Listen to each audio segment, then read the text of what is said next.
है, बड़ी खबर है। टीचर्स पात्रता परीक्षा पर एक बार फिर से सरकार ने शिक्षकों को बड़ी राहत देने की तैयारी बना ली है। लंबे समय से जो टीचर्स हैं वह डिमांड कर रहे थे। अलग अलग राज्यों ने अपने अपने स्तर से अलग अलग तरह के आदेश जारी करके जो टीचर्स हैं उनको राहत यहाँ पर टीईटी मामले पर दी जा रही है। इसको लेकर मध्य प्रदेश सरकार भी अब बड़ा फैसला ले लिया है, जिसमें अब 70,000 के आसपास शिक्षकों को राहत मिलेगी। आपको बता दें कि टीईटी मामले पर देश भर के 25 लाख करीब सरकारी स्कूल के प्राइमरी और मिडिल शिक्षकों के टीईटी अनिवार्य किया गया है। अब इनको 3 साल के अंदर यानी 31 अगस्त साल 2028 तक टीईटी उत्तीर्ण करना पड़ेगा, नहीं तो इनको नौकरी से हटा दिया जाएगा। फैसला 29 मई 2026 को सुप्रीम कोर्ट ने दिया है। सुप्रीम कोर्ट का फैसला पूरे देश के लिए है। मध्य प्रदेश में बात करेंगे, मध्य प्रदेश में टीईटी से प्रभावित शिक्षकों की संख्या करीब 1.5 लाख है और जहां पर 70,000 जो सरकारी शिक्षक ऐसे हैं जिनको मध्य प्रदेश सरकार अब बड़ी राहत नए तरीके से देने जा रही है। शिक्षक पात्रता परीक्षा पर एक बड़ी खबर, टीईटी से बड़ी छूट मिलेगी।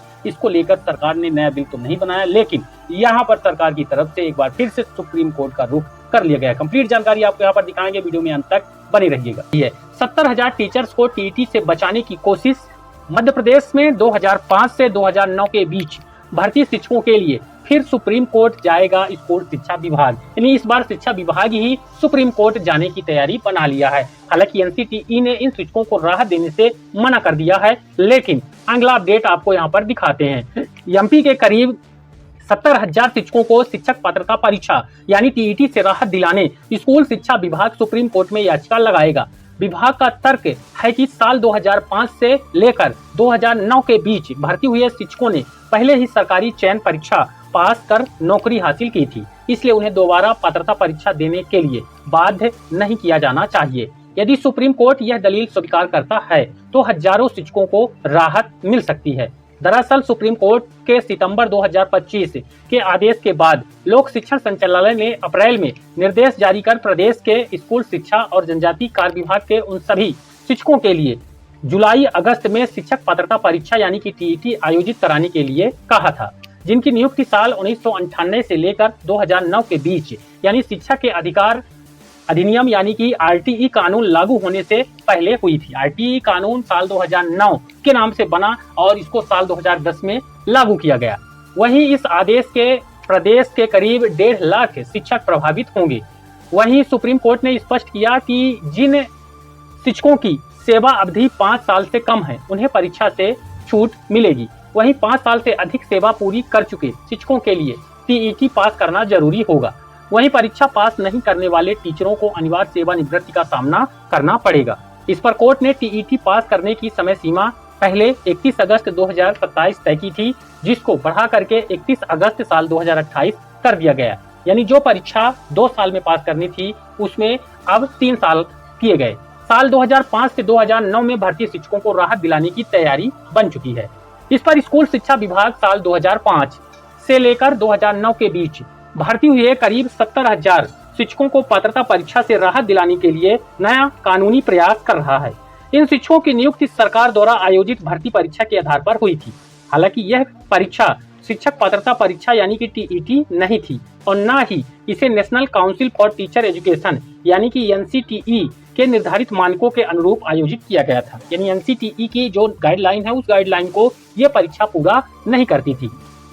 सूत्रों के मुताबिक विधि विभाग और सुप्रीम कोर्ट के अधिवक्ताओं से राय लेने के बाद राज्य सरकार 1 सप्ताह के भीतर सुप्रीम कोर्ट में नई याचिका दायर कर सकती है। याचिका में अदालत से अनुरोध किया जाएगा कि साल 2005 से लेकर 2009 के बीच भारतीय शिक्षकों ने पहले ही सरकारी चयन परीक्षा पास कर नियुक्ति प्राप्त किया है, इसलिए उन्हें दोबारा पात्रता परीक्षा देने से छूट दी जाए। इस पर विभागीय अधिकारियों का मानना है कि इस याचिका में राहत मिलने की संभावना सीमित है, यानी संभावना बहुत कम है, लेकिन शिक्षकों के हित को देखते हुए यह कानूनी पहल की जा रही है।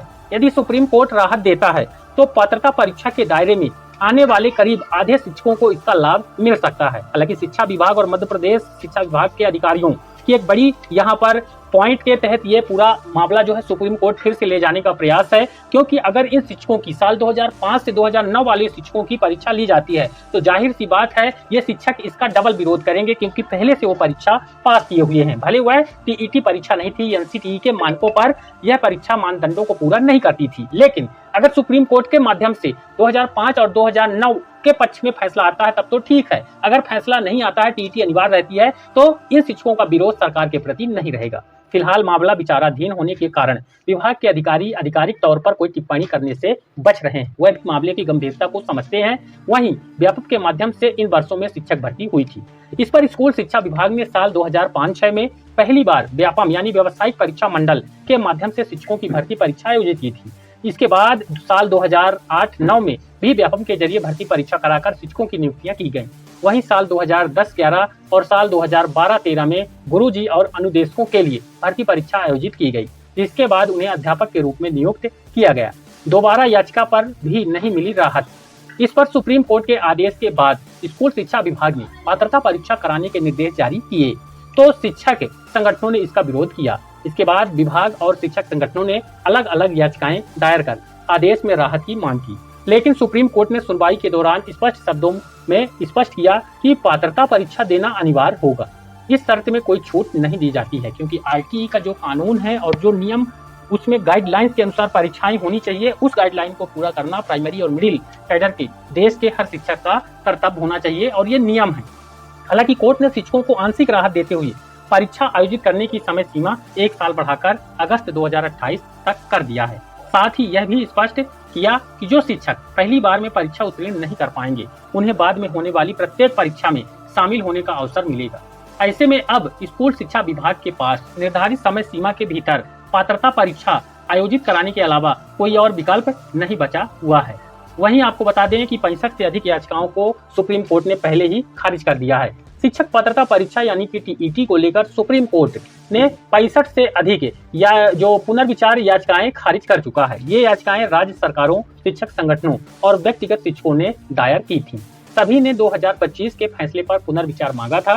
फाइनली 29 मई 2026 को पुनर्विचार का फैसला भी आ गया। वहीं आरटीई एक्ट में पहले से न्यूनतम योग्यता हासिल करने की व्यवस्था बनाई गई। अलग अलग पुनर्विचार याचिकाओं पर सुनवाई करते हुए कोर्ट ने स्पष्ट किया कि टीईटी परीक्षा कराने में समय और संसाधन लगते हैं, इसलिए 2 साल की अवधि बढ़ाकर 3 साल की गई है।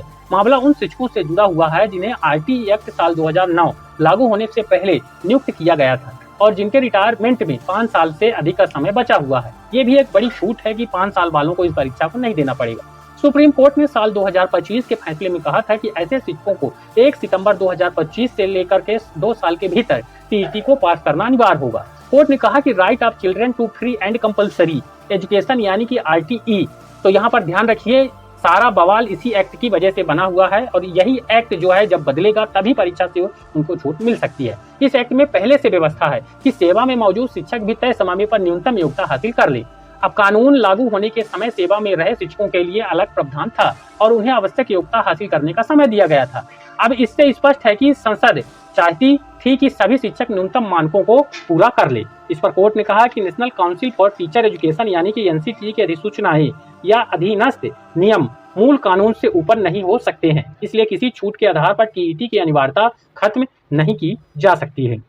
वहीं बेंच ने कहा कि केवल नौकरी जाने की आशंका के आधार पर फैसला निष्प्रभावी नहीं किया जा सकता है, क्योंकि इससे बिना टीईटी योग्यता वाले शिक्षक सेवा में बने रहेंगे और इसका असर आने वाली पीढ़ियों की शिक्षा पर पड़ेगा। याचिकाकर्ताओं ने तर्क दिया था कि साल 2011 से पहले नियुक्त शिक्षकों को करियर के बीच में टीईटी पास करने के लिए बाध्य नहीं किया जा सकता है और इससे सेवा शर्तों में अनुचित बदलाव होगा।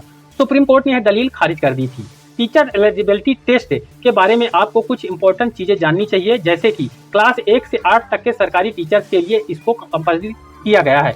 ये केंद्र और राज्य दोनों अलग अलग करवाते हैं। सेंट्रल यानी सीटेट और स्टेट यानी कि ये स्टेट दोनों ही मान्य होते हैं। इसमें 2 पेपर होते हैं, क्लास 1 से 5 के लिए 1 पेपर और क्लास 6 से 8 के लिए सेकंड पेपर। ये वो बातें भी आपको जानना चाहिए जो चीजें जरूरी है, जैसे कि फैसला आखिरकार इसको क्यों लिया गया। सुप्रीम कोर्ट ने स्पष्ट किया कि कक्षा 1 से 8 तक के शिक्षकों के लिए टीईटी जरूरी है। आरटीई लागू होने से पहले नियुक्त कई शिक्षक यह परीक्षा नहीं दे पाए थे। योग्यता साबित करने के लिए टीईटी देनी होगी। अब नियम किस कानून से जुड़ा हुआ है? यह प्रावधान शिक्षा के अधिकार अधिनियम साल 2009 और राष्ट्रीय अध्यापक शिक्षा परिषद यानी कि एनसीटीई की 2010 की गाइडलाइन से जुड़ा हुआ है कि इनको परीक्षा देनी पड़ेगी। आरटीई लागू होने से पहले नियुक्त शिक्षक जिनकी सेवानिवृत्ति में 5 साल से ज्यादा का समय बाकी है, प्राथमिक व मिडिल माध्यमिक स्कूलों में कार्यरत शिक्षकों को यह परीक्षा देनी पड़ेगी। परीक्षा कब हो सकती है? तो ये जुलाई और अगस्त 2026 में विशेष टीईटी कराने की तैयारी यहाँ पर की जा रही है। इसके लिए ऐसे शिक्षकों का डेटा जुटाया जा रहा है। फेल हुए तो क्या होगा? विभाग ने परीक्षा पास करने के लिए 2 साल की समय सीमा तय की थी, अब उसको 3 साल कर दिया गया है, यानी 3 साल पे यह परीक्षा पास करनी पड़ेगी। असफल रहने पर सेवा से इनको हटाया जाएगा। किनको छूट मिलेगी? तो जिन शिक्षकों की सेवानिवृत्ति 5 साल से कम बचा हुआ है, उन्हें परीक्षा से पूरी तरह छूट दी गई है, उनको परीक्षा देने की आवश्यकता नहीं है। अब देखना यह है कि मध्य प्रदेश की इस पुनर्विचार याचिका पर सुप्रीम कोर्ट क्या फैसला फिर से देता है। वीडियो को लाइक और ज्यादा शेयर करके हमारे चैनल पर नए हैं तो अगले अपडेट को देखने के लिए सब्सक्राइब जरूर कर लें। धन्यवाद।